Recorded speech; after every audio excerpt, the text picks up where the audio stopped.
राधे राधे दोस्तों, कैसे हैं आप लोग। मैं आशा करती हूँ आप लोग अच्छे ही होंगे। आज का उपाय है मित्रों पुत्र प्राप्ति का।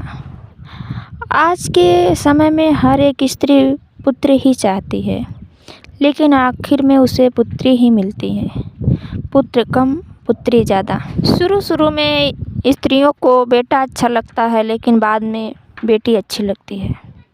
तो प्रकृति और सारे संसार का बदलाव है।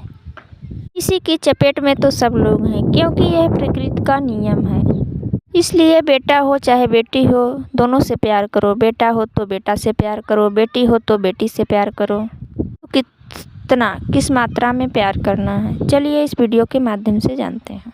कि मित्रों, खाने में नमक उतना ही अच्छा लगता है जितना उसमें होना चाहिए। ज़्यादा नमक डाल दो खाने में तो खाना खराब हो जाता है, डालो तो फिर खराब। हर लड़की हर बहू को अपनी माँ से बात करना चाहिए, ज़रूर करना चाहिए, पर उतनी ही करना चाहिए जितनी आवश्यक है। कहीं माँ की ज़्यादा मोह के कारण आपका घर परिवार ना टूट जाए। ज़्यादा से ज़्यादा लड़की को, लेकिन उससे भी ज़्यादा लड़की की माँ को इस बात का ख्याल रखना चाहिए। माँ बेटियों का 2-2 घंटे क्या बातें करना। सास को तो अपने बहुओं का दिखता है, लेकिन अपना नहीं देखती। बात करना उचित इतना है, हाल चाल पूछ लो, वीडियो कॉल कर लो, शक्ल देख लो, बस इतनी थोड़ी ठीक है। उसके बाद अपनी जिम्मेदारियां देख लो।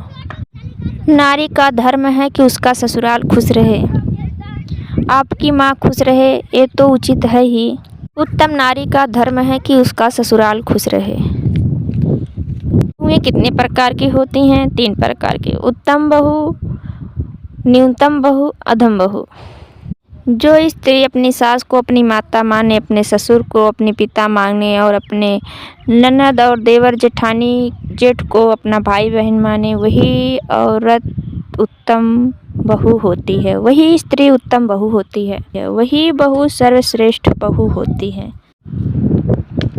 न्यूनतम बहू की पहचान होती है मित्रों, जो कि अपने पति के साथ रहे, सास ससुर का ख्याल ना रखे, उनसे बात ना करे और सास के खिलाफ षड्यंत्र रचे, अपने पति से अपनी सास की शिकायत करे, उससे हमेशा अलग करने में तुली रहे, वह न्यूनतम बहू होती है। बहू न्यूनतम एवं मध्यम बहू कहलाती है। और अधम बहू की पहचान होती है मित्रों, मायके चली जाऊंगी तुम देखते रहियो।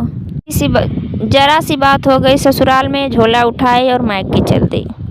यह अधम प्रकार की बहुएं होती हैं, जो ऐसा करती हैं, थोड़ा सी बात होने पर ससुराल से मायके चली जाती हैं। ये अधम प्रकार की बहुएं होती हैं मित्रों। जरा सी बात पर लड़की और बहू मायके भाग जाती हैं। ये सब अधम कोट की बहुओं की निशानी होती है। इसे चाइना मॉडल भी कहते हैं। वारंटी वाली ब्रांडेड बहू नहीं कहा जा सकता, ये ब्रांडेड बहू हो भी नहीं सकती। वैसे तो माना जाए पति भी 3 प्रकार के होते हैं, उत्तम, मध्यम, न्यूनतम और अधम। पति कौन हो सकता है? जो अपने पत्नी का इतना सम्मान करे, जैसे कि वो अपने पत्नी को लक्ष्मी माने, कि वह इतना माने कि हमारी पत्नी तो हमारे घर की लक्ष्मी है। पति अपने पत्नी को लक्ष्मी मानकर उसका साथ दे, वही उत्तम पति कहलाता है। मध्यम पति वह है जो अपनी पत्नी का इसे प्यार तो करे। जो पुरुष अपनी पत्नी से प्यार तो करे और चोरी छुपके इधर उधर उसकी शिकायत भी करे, देख ना ले, कहीं पकड़ ना ले, सुन ना ले, जान ना ले, मध्यम पति की पहचान होती है। ऐसे पुरुष मध्यम पति कहलाते हैं।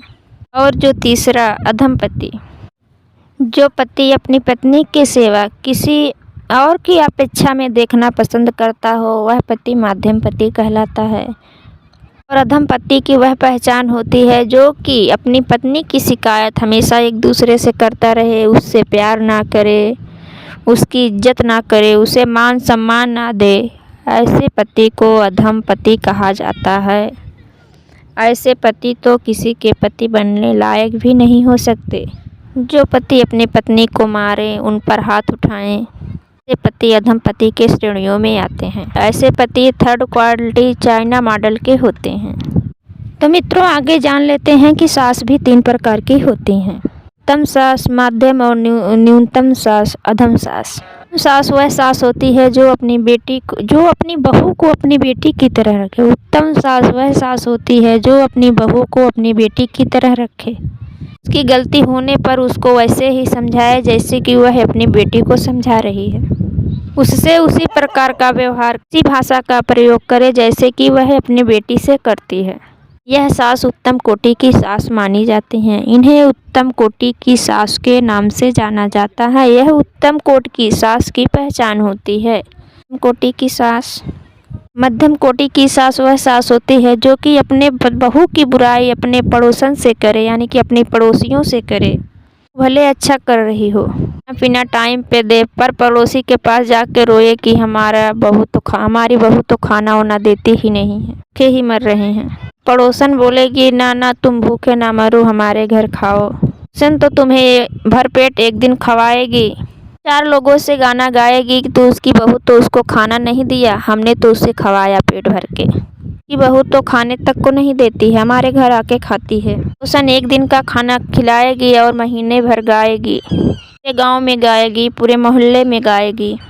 तो जो सास मित्रों अपनी बहू को बेटी की तरह माने वो उत्तम, और जो अपने पड़ोसन से बुराई करे वो मध्यम और न्यूनतम हैं। अब अधम सास के बारे में जान लेते हैं। अधम सास वह होती है जो अपनी बहू और बेटों के बीच लड़ाई कराने को सोचती रहे और बेटों को कैसे भिड़ा दूं। बस तो ऐसा चाहती हैं कि मेरा बेटा मेरी बहू को 2-4 जमाए, मारे इसको। वह बेटे से बोलती है कि तेरे होते हुए तेरी लुगाई ने ऐसा कर दिया, मेरा वह तो अपमान कर दिया। बेटा गुस्से में आए और अपनी पत्नी को मारे और उसके कलेजे में ठंडक पड़े। वह के कलेजे में ठंडक पड़ेगी, चलो अब तो वह पिट गई। यह 3rd क्वालिटी की सास यानी कि अधम सास की पहचान होती है। यही तो चाहती थी वो। 3rd क्वालिटी की सास होती हैं जो बनाए कम बिगाड़े ज़्यादा। वह हमारे भारत का हर व्यक्ति अच्छी तरह से अपने कर्तव्यों का पालन करने लगे तो हमारे भारत की व्यवस्था कितनी अच्छी हो जाए। बेहतर सास बन जाए, बेहतर बहू बन जाए, बेहतर बेटा बन जाए, बेटी बेहतर बेटी बन जाए, बेहतर माँ बन जाए, बल्कि हर व्यक्ति घर का अपने अपने कैरेक्टर को ठीक तरह से निभाने लगे, अपने अपने कार्य को जिम्मेदारी से करने लग जाए। हूँ तो मेरा माँ बाप के प्रति क्या धर्म है, क्या कार्य है, तो मेरा इस घर में क्या कर्तव्य है। जिम्मेदारी से हम अपने रिश्ते निभाने लग जाएं तो कितनी बढ़िया बात है। जिम्मेदारी नहीं, बहू जरा सी गलती करती है तो सास बिना ताने मारे नहीं रहती। क्या यही सिखाया है तेरे माँ बाप ने? रोटी जल जाए तो कहेगी तेरी माँ ने रोटी बनाना नहीं सिखाया। मित्रों, जरा सी बात पर ताने ना मारा करो। कि बुढ़ापे में बहू सारे भुगाएगी, वही ताने निकालेगी। आज तुम वही ताने मारती हो, वही बहू तुम्हारे बुढ़ापे में काम आएगी। रिश्ते इसलिए मित्रों, रिश्तों को समझो। प्रकार से रहीमदास जी कह गए हैं एक दोहे के माध्यम से, हमारे बड़े बुजुर्ग कह गए हैं, और हमारे बड़े बुजुर्ग कह गए हैं, रहीमन धागा प्रेम का, तोड़ो चिटकाए से फिर ना जुड़े, जुड़े गांठ पर जाए। यह रिश्ते टूटने नहीं चाहिए, वो अपनी जिम्मेदारी पूरा करना चाहिए और प्रेम पूर्वक करना चाहिए। घर में बहू गलती करती तो भी किसी की बेटी है, काम करने होते हैं घर के, कैसी जिम्मेदारियां होती हैं घर के।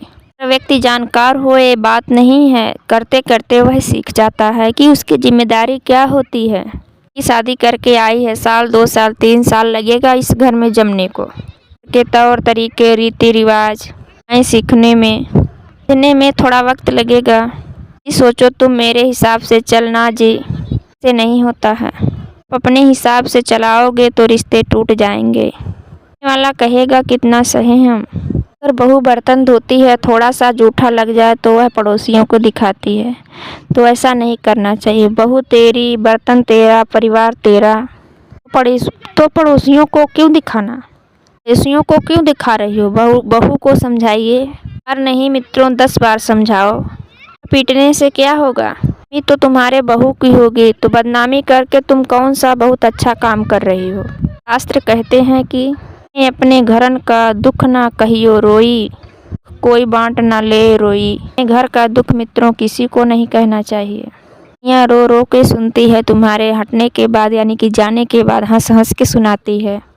घर में ऐसा हो गया, अरे उनके घर में वैसा हो गया, बस ऐसी फलाने की बहू ऐसी। मित्रों, इज्जत कहते हैं। क्या कहते हैं मित्रों, यह हमारे घर की इज्जत है। अपनी बहू की इज्जत को मोहल्ले में उछाल रही हो कि मेरी बहू ने ऐसा कहा, मेरी बहू ने ऐसा किया। गुस्से में बहू भी कभी कुछ कह दिया, अगर गुस्से में कभी कुछ बोल जाए तो बुरा ना माना करो। यही तो बोल गई, अरे गुस्सा तो सबको आता, जैसे आपको आता वैसे उसको भी आ गया। में कई बातें कभी सही नहीं होती, लोग तो गुस्से की बातों को पकड़ लेते हैं। ऐसा कह दिया, गुस्से में कई बातें थी। अगर आप पति पत्नी में झगड़ा होता है तो गुस्से में कुछ भी बोल जाते हैं तो वह सही नहीं होता है। बोलते हैं मित्रों, गुस्से में आदमी सही बोलता है। गलत थिंकिंग वाले व्यक्ति हैं नहीं हैं।